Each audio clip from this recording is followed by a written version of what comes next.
এসব দেখলে মনে হয় পুরনো দিনের কোনো ধ্বংসস্তূপ। আর ভাত মনে হচ্ছে চাইতে হবে, দেবে কিনা জানি না, চাইতে হবে। ইসকোই ঢেরো বলতে বানানোর স্টাইল দেখেছেন? গুড মর্নিং, কেমন আছো সবাই? আশা রাখছি সবাই খুব ভালো আছো। আমিও রয়েছি ভালো। কালকে আমরা রাস্তায় ছিলাম কিনতে, এই জায়গাটাতে টেন্ট লাগিয়েছিলাম। যাই হোক, এখন বৃষ্টি হচ্ছিল সকালে, এর জন্য লেট করে সব কিছু করে দাদা করলো রান্না করার পরে খেতে বসছি। এখন ডিম ভাজা, ডাল আর ভাত। আমার করতে হয়নি কিছু আজকে, এটা আমার যদিও ব্যর্থতা। যাই হোক, খাওয়া দাওয়া করা যাক, পরে আবার দেখা। কিরু ছেড়ে এবার সামনের দিকে যাচ্ছি। এখানে বাস স্টপেজ রয়েছে। কি রাতে তো চলে না, দিনের বেলায়। এটা গাড়ি স্ট্যান্ড। সামনে বেরোতে বেরোতে দেখছি সামনে रास्ता चले गए। ये कब टूटा है जी? ये टूटे बहुत पहले क्या? 1 महीना हो गया। 1 मास धरे এটা ভেঙে পড়ে আছে, কাজ চলছে। গাধার পিঠে যাওয়ার জন্য ব্যবস্থা রয়েছে, ঘোড়ার পিঠে ব্যবস্থা রয়েছে, মানুষ যায় এখানে।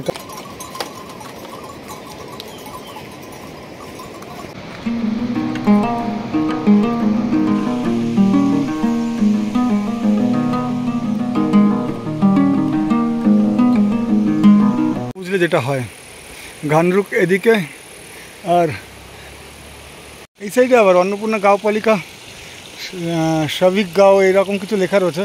ধানরুক টু কিচমে বুঝতে পারছিলাম না, তারপরে জিজ্ঞাসা করলাম যে না, রোড এটাই হবে, তো এদিকে যাই।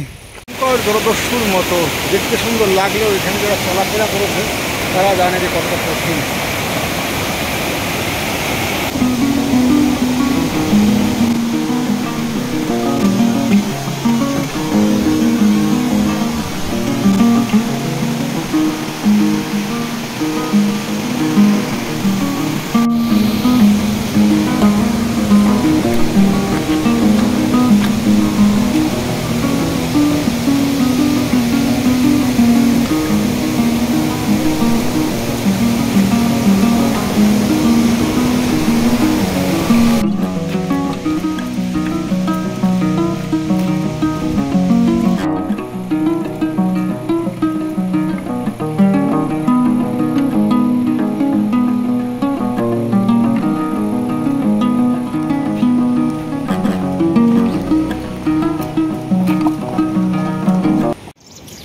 যারা অন্নপূর্ণা ট্রাকে আসে, বেশিরভাগ মানুষ ঘানরুক কিংবা ঝিনুদাড়া জিপ স্ট্যান্ড থেকে শুরু করে। এরা এই পর্যন্ত জিপে কিংবা কিছু কিছু জায়গায় বাস আসে, সেই পর্যন্ত আসে, তারপরে হেঁটে। আপনারা দেখতে পাবেন আমরা হেঁটে যাওয়ার কারণে আপনাদের সামনে বিভিন্ন ধরনের জিনিস তুলে ধরতে পারছি। এই যে এখানে ল্যান্ডস্লাইডিংয়ের কারণে এখানে দেখেন কি অবস্থা। রাস্তা কই, রাস্তা কোনো মতে রয়েছে। এই রাস্তায় শুধু গাড়িই চলে ঠিকঠাক। এই জায়গার লোকেরা আমার মনে হয় না অন্য কেউ চালাতে পারবে। আশা করি অনেক ভিডিও দেখবেন এবং দেখেছেন, কিন্তু এইভাবে এইসব জায়গা থেকে হেঁটে মানুষ না যাওয়ার কারণে অনেক কিছু নজর আন্দাজ হয়ে যায়। এই নজর আন্দাজটাই জাস্ট তুলে ধরার চেষ্টা। প্রতিটা পদে এখানে ভয়ানক একটা অনুভূতি জাগে, যে ভয় যখন তখন একটা পাথর গড়িয়ে আসলে সব শেষ। সবাই ভাবে বোধহয় পাহাড় জীবনটা খুব সুখের বা সুন্দর, কিন্তু এদের পাহাড়ি জীবনযাত্রা যদি সম্ভব হয় আপনাদের সামনে তুলে ধরবো কোনো এক গ্রামে গিয়ে, দেখি কি হয়। এসব দেখলে মনে হয় পুরনো দিনের কোনো ধ্বংসস্তূপ। যা আবার ঢেলে সাজাতে হবে, কিন্তু পরিবেশের মতো চলে। আমাদের কারণে অনেক সময় অনেক কিছু ধ্বংস হয়ে যায়, যেটা এখানে দেখেন গাড়ি সেই হিসাবে তো চলে না, কিন্তু তবুও চলে।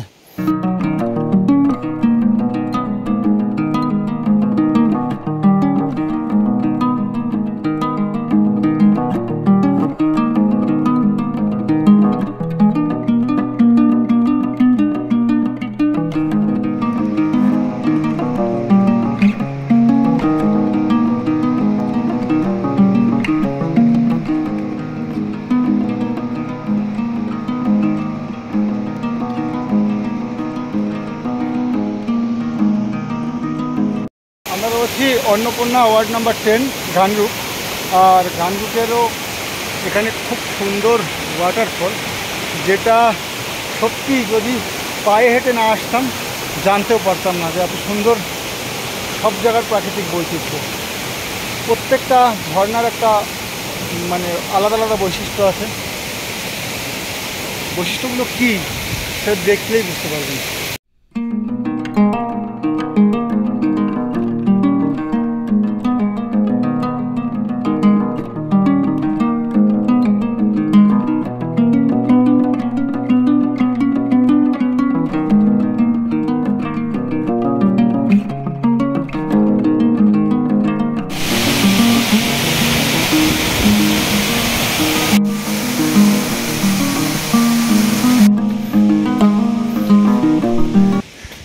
সুন্দর সুন্দর বাঁশ গাছ, এগুলো দিয়ে বোধহয় বাঁশি এবং এখানকার ওই টুকটাক বেড়া জাতীয় জিনিস দেওয়ার জন্য ব্যবহার করা হয়। আর জায়গার কালারটাই কেমন চেঞ্জ হয়ে গেছে, তাই না?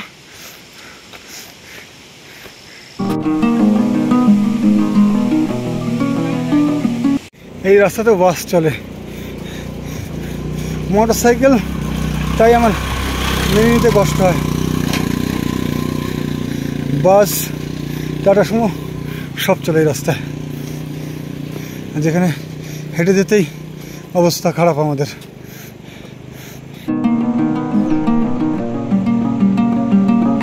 অতিরিক্ত বৃষ্টির কারণে আর এগোতে পারলাম না।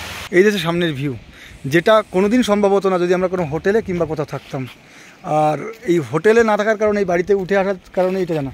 ভাই সোনাম, সোনাম क्या? सोनम पडियार। तुम्हारा नाम? अशोक नेपाली। अशोक नेपाली। तो इन लोगों के घर पे आए हैं, इन लोगों को हिंदी समझने के लिए बोल रहे हैं। इन लोगों के घर पे आए, रहने के लिए रखने के लिए बहुत बहुत धन्यवाद भाई। ठीक है, थोड़ा दिखा देते हैं आगे पीछे। ये पार्क कोटडाड़ा। कोटडाड़ा, कोटडाड़ा, कोटडाड़ा। हाँ, और इसका नाम नहीं जानते हो? इसका नाम नहीं जानते हो ना? नहीं जानते। एक कोटडाड़ा और वो वाला बोला ये कोमड़ोडाड़ा। कोमड़ोडाड़ा, कोमड़ोडाड़ा ये वाला। और ये है तुम्हारा घानरुक, घानरुक, घानरुक বাজার। घानरुक बाजार। আচ্ছা আচ্ছা আচ্ছা। সুযোগ পেলাম এই জায়গায় থাকার, এই বাড়িটাতে। এত সুন্দর বাড়ি, পাহাড়ের উপরে বানানো এত সুন্দর বাড়ি। আমাদের একটা রুমও দিয়েছে। ये इसको झूम झूम बोलते हैं ना? अच्छा, এরা এ आप ही लोगों का है? আচ্ছা, এই লোক এই যে চাষ করেছে, কত সুন্দর আর অসাধারণ একটা প্রকৃতির মাঝে আজকে আমরা রয়ে গেলাম। ভাবতেও অবাক লাগছে। অ্যাকচুয়ালি যদি কখনো আমরা অন্যভাবে আসতাম তাহলে কিন্তু এটা ঘুরে দেখার সম্ভব হতো না। হ্যাঁ, सब्जी अच्छा नहीं है। সবজি আচ্ছা নেই।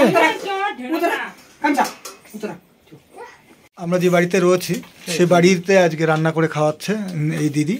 আর এই যে হচ্ছে আমাদের দাদা, পাঞ্জাবে 7 মাইনা না, 7 মাস থেকে এসে হিন্দি মোটামুটি বলতে পারে। আর আমাদের আজকে নিমন্ত্রণ হচ্ছে গিয়ে, নিমন্ত্রণ একটু সেদে আর একটু নিজেদের ইচ্ছায়, যাই হোক। ভাত, কিনু আর ঢেঁড়ো। किसको बोलते हैं? ढेरो। ढेरो, इसको ही ढेरो बोलते हैं? इसको ढेरो बोलता है। अच्छा, किनू बोलते हैं उसको। अच्छा, किनू बोलते हैं ভুট্টা। আর ভুট্টার মানে ভুট্টার এরা কিনু বলে, সেটা দিয়ে বানিয়েছে এটা ঢেঁড়ো বলে। এই যে ভাত, সবজি, ডাল এই দিদি বানিয়ে দিচ্ছে। सब्जी है। বানানোর স্টাইল দেখেছেন? নাম অ্যাকচুয়ালি বলেনি, বলেনি বলতে বলছে জঙ্গলি শাক আমাদের বোঝার স্বার্থে। এই যে আলু দিয়ে শাক সবজিটা রান্না করা। এই যে হচ্ছে ঢেঁড়ো, ঢেঁড়োটা খেলাম একটু রাবারের মতো, কিন্তু টেস্ট লাগছে। আর ভাত মনে হচ্ছে চাইতে হবে, দেবে কিনা জানি না, চাইতে হবে। আমার তো রান্না করিনি, রান্না করতে দেয়নি আর কি। তো এই অপরূপ সুন্দর জায়গা থেকে ভিডিওর আজকে অন্তিম করছি। আপনারা সবাই ভালো থাকুন, সুস্থ থাকুন, স্বাভাবিক থাকুন, নিজে সুস্থ থাকুন এবং অপরকে সুস্থ থাকতে সাহায্য করুন। নিজে ভালো থাকুন, অপর ভালো রাখতে সাহায্য করুন। কারণ আপনি যদি অন্য কাউকে সুস্থ রাখেন সেও ভালো থাকবে, আপনিও ভালো থাকবেন। আর যদি ভালো না রাখতে পারেন কোনো সমস্যা নেই, কিন্তু কাউকে দুঃখ দেওয়া অবশ্যই খারাপ জিনিস। ভালো থাকুন, সুস্থ থাকুন, দেখা হচ্ছে নেক্সট ভিডিওতে।